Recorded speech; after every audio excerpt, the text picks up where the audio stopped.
Eh bien salut à tous et bienvenue sur GamerTech.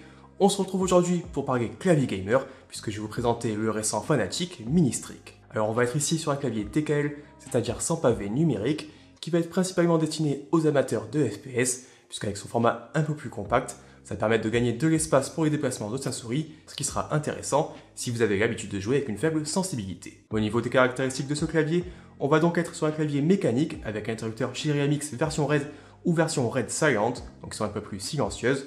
On aura également un rétroéclairage RGB entièrement personnalisable et il va fonctionner uniquement en filaire avec un câble USB type C amovible. Alors ce clavier, il est proposé aux alentours des 99 €, ce qui est un tarif plutôt intéressant puisqu'il va être moins cher que la plupart de ses concurrents, comme par exemple le Corsair K65 RGB version luxe, le Logitech G Pro X ou encore le StickSeries Apex 7 TKL.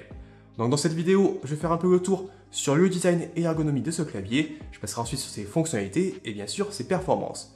Comme d'habitude en fin de vidéo, si vous avez des questions, n'hésitez pas à les poster dans les commentaires et je vous rappelle que vous avez dans la description de la vidéo les différents liens si vous souhaitez commander ce modèle. Allez, on commence directement avec un petit tour du côté de l'unboxing. Le clavier est livré dans une boîte cartonnée où l'on retrouve quelques visuels et les principales caractéristiques du produit. À l'intérieur, les différents accessoires sont tous bien protégés et on retrouve le clavier Ministric, un repose-poignet amovible et ajustable, un câble USB-C amovible ou encore un manuel d'utilisation et quelques stickers aux couleurs de la marque. Place maintenant au design et l'ergonomie, et le Fanatec Ministric se présente sous un format TKL, c'est-à-dire sans pavé numérique. Alors cette conception, ça lui permet de proposer un encombrement minime, avec des dimensions de seulement 36,5 x 14 x 3,5 cm sans son repose-poignet. Côté construction, l'ensemble semble taillé pour durer, et le clavier encaisse sans broncher les pires tortures. Le châssis est conçu autour d'une base en plastique, renforcée par une plaque en aluminium, positionnée sur sa partie supérieure. Malgré cette sensation de robustesse, le clavier reste relativement léger et donc facile à transporter pour ses compétitions, comptant environ 700 grammes sur la balance. Du côté du look, on reste sur quelque chose d'assez sobre, avec des tons sombres qui s'adaptent facilement à la plupart des setups et des finitions qui respirent la qualité. Alors aucune marque d'assemblage n'est directement visible, et les différents éléments du clavier sont parfaitement assemblés, alors que les différents logos de la célèbre équipe se veulent plutôt discrets. Comme expliqué un peu plus tôt, l'arrière du châssis est construit en plastique, on y retrouve au centre un port USB-C accompagné d'une petite gouttière permettant de facilement y faire passer son câble. 4 patins positionnés dans les angles du clavier permettent aussi de profiter d'une bonne stabilité, une fois celui-ci posé sur son bureau ou sur un tapis de souris par exemple. On retrouve également 2 pieds rétractables, embarquant eux aussi une zone de grip. Alors ici, ils vont permettre de légèrement surélever le clavier, tout en conservant une parfaite stabilité, puisqu'il se déplie de manière horizontale et non pas verticale, comme chez de nombreux concurrents. En clair ici, aucun risque de voir les pieds se rabattre lorsqu'on pousse un peu le clavier, et c'est plutôt un bon point. De retour sur la partie supérieure du Ministric, on fait un petit tour du côté de ses touches. Ici, comme sur de plus en plus de modèles mécaniques, aucune bordure n'entoure les switches, leur donnant l'impression de flotter au-dessus du clavier, tout en laissant passer les différents effets RGB disponibles. Du côté des keycaps, Fanatec opte pour des touches assez classiques. À la différence de certains constructeurs, il faudra ici se contenter de modèles ABS gravés au laser. Alors c'est pas forcément l'idéal en termes de longévité, mais on pourra facilement les remplacer par des touches de meilleure qualité s'ils venaient à s'abîmer avec le temps. Le modèle étant pensé pour limiter l'encombrement sur votre bureau, le Fanatec Ministric ne dispose pas de touches supplémentaires, mais profite de quelques discrets boutons sur sa partie supérieure. Alors tout d'abord du côté droit, on va retrouver 3 raccourcis pour couper la capture du microphone, activer le mode compétition ou encore mettre le son en sourdine. A droite de la touche échappe, on retrouve un autre raccourci permettant d'activer le mode verrouillage FN. En activant cette option, il devient possible d'activer les commandes alternatives positionnées sur les touches F1 à F12 sans forcément devoir maintenir la touche FN. Alors c'est une option vraiment très pratique qui va notamment permettre d'accéder à 4 touches de macro sur les boutons F1 à F4, de gérer ses effets d'éclairage et l'intensité avec les touches F5 à F6, ou encore d'ajuster le volume sonore via les touches F7 et F8. La touche F9 peut être utilisée pour obtenir un aperçu de ses fenêtres sous Windows, alors que les 3 dernières touches F10, F11 et F12 permettent de gérer sa musique. Grâce à la fonctionnalité verrouillage FN, toutes ces options s'activent de manière très naturelle, et c'est selon nous un très bon point de ce Fanatec Ministric. Notez aussi que la touche pause peut être utilisée pour passer d'un profil de configuration à l'autre, alors j'y reviendrai un peu plus tard, mais il est possible de paramétrer 4 profils différents.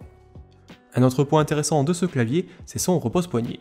Alors si l'on pourra regretter un système d'attache pas forcément des plus convaincants, le repose-poignet en lui-même se démarque par sa possibilité d'être ajusté sur différentes positions.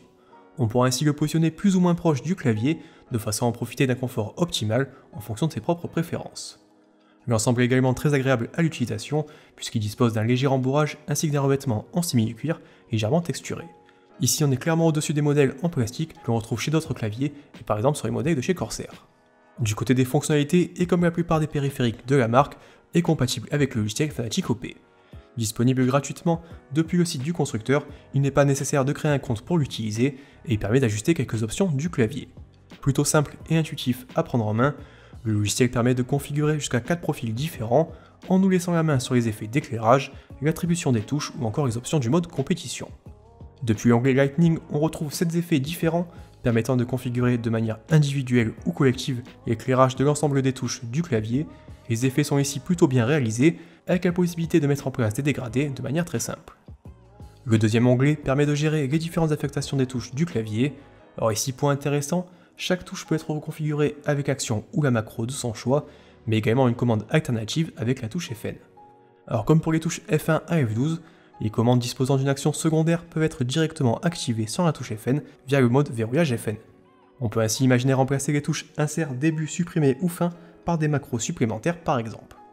Notez aussi que les macros sont enregistrés directement dans la mémoire du clavier et il n'est pas nécessaire d'installer le logiciel pour les utiliser sur un autre PC. On notera quand même que lors du choix des touches, l'image proposée par le logiciel de Fanatic présente un clavier avec une disposition en QWERTY et non pas en AZERTY, et ça c'est un peu dommage. Enfin, le dernier onglet Compétition Mode permet de sélectionner les touches à désactiver lorsque le mode est activé. Alors par défaut, seule la touche Windows est bloquée, mais on peut aussi imaginer bloquer toutes les touches de son choix. On termine cette présentation avec la qualité de frappe et les performances. Alors dans sa configuration AZERTY, le Fanatic Ministrix est uniquement proposé avec des interrupteurs Cherry MX Red et Cherry MX Red Silent. Étonnamment ici, pour un clavier dédié avant tout à l'e-sport, aucune variante avec des interrupteurs MX Speed n'est disponible pour le moment. Donc le modèle testé aujourd'hui embarque des Cherry MX Red Silent. Comme leur nom l'indique, il s'agit d'une variante DMX Red avec une activation linéaire à 45 cN, mais une course totale et un point d'activation légèrement réduit, respectivement à 3,7 et 1,9 mm.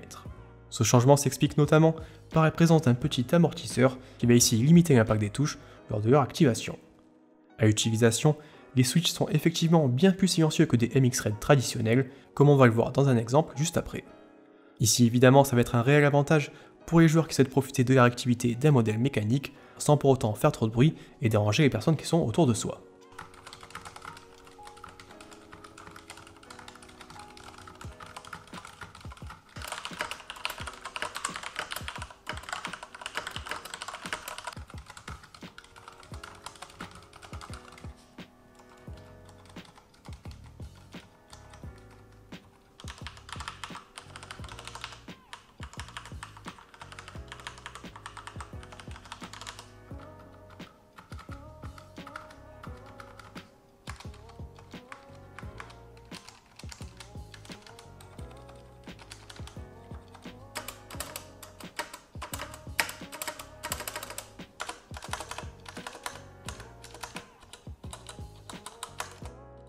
Lors du gaming, le clavier s'en sort de manière tout à fait honorable. Son design compact lui permet d'être facilement positionné selon ses préférences, tout en offrant un large espace pour les déplacements de sa souris. Évidemment, cette conception s'est notamment pensée pour les joueurs de FPS, et principalement ceux qui jouent avec une faible sensibilité. Sur les autres styles de jeu, le Ministrix se montre également à son avantage malgré l'absence de touches supplémentaires.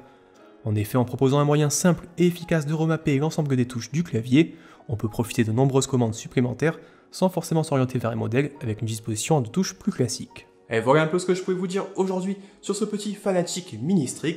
Donc n'hésitez pas un peu à me dire vous ce que vous en pensez. Mais moi de mon côté, je trouve que pour environ 99 €, il affiche un rapport qualité-prix très correct, puisqu'il va être quand même moins cher que la plupart de ses concurrents, tout en proposant d'excellentes fonctionnalités et de très bonnes performances avec ses interrupteurs Cherry MX version Red. Donc comme on l'a vu, il y a quand même pas mal de petits points intéressants sur ce modèle, notamment avec son repose-poignet qui va être plus confortable que chez la concurrence selon moi. On aura également cette touche verrouillage FN qui va être vraiment très intéressante pour un peu doubler le nombre de raccourcis, ou encore par exemple ce rétroéclairage RGB qui fonctionne très bien. Donc comme d'habitude, si vous avez des questions, n'hésitez pas à les poster dans les commentaires. Je vous rappelle aussi que vous avez dans la description de la vidéo tous les liens pour commander les produits, mais également des liens vers d'autres claviers que je recommande. Aussi, si cette vidéo vous a plu, n'hésitez pas à mettre un petit pouce bleu et à vous abonner et activer les notifications pour ne pas rater nos prochaines vidéos. Moi de mon côté, je vous remercie d'avoir regardé cette vidéo et je vous dis à très bientôt.